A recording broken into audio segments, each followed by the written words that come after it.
Madam మీరు దేవీ నవరాత్రి పూజ చేయట్లేదా? Video కూడా పెట్టట్లేదు అని అన్నారు. ఓకే, చేస్తున్నానండి, కాకపోతే తీయట్లేదు.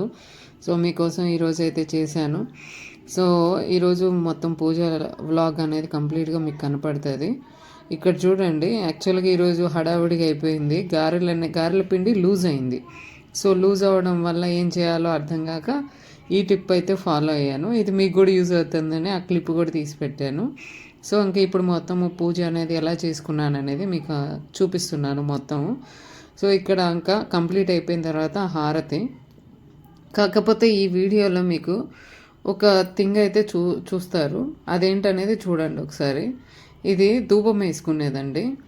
సో ధూపము మనము ఎలా పెడితే అలా వేయటానికి కాలుతూ ఉంటుంది కొంతమందికి. సో ఇదైతే నీట్గా ఉంటుంది. ఈ ధూపం అనేది బాబాకి చాలా ఇష్టమైనది. అందుకని నేను రీసెంట్గా అయితే కొన్నాను. బట్ చూపించడం మీకు డిలే అయింది. లేదు అంతకుముందు ఏమన్నా పూజా వ్లాగ్ పెట్టుంటే, అంటే నేను కొని ఇప్పుడుకి ఒక 1 మంత్ దాకా అవుతుంది నియర్ బై, కానీ చూపించలేకపోయాను. బట్ ఈరోజు సిచ్యువేషన్ వచ్చింది, మీకు చూపిస్తున్నాను. ఇదిగోండి, ఇది ధూపం ఇలా వేసుకోవాలి.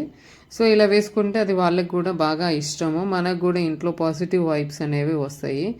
సో ఏదో ఇస్తారు ఏదో చేస్తారని కాదు పూజ చేయడం. పూజ అనేది మనం మనశ్శాంతిగా మనస్ఫూర్తిగా చేసుకుంటే ఆటోమేటిక్గా మాకు అవే పాజిటివ్ వైబ్స్ వస్తాయి.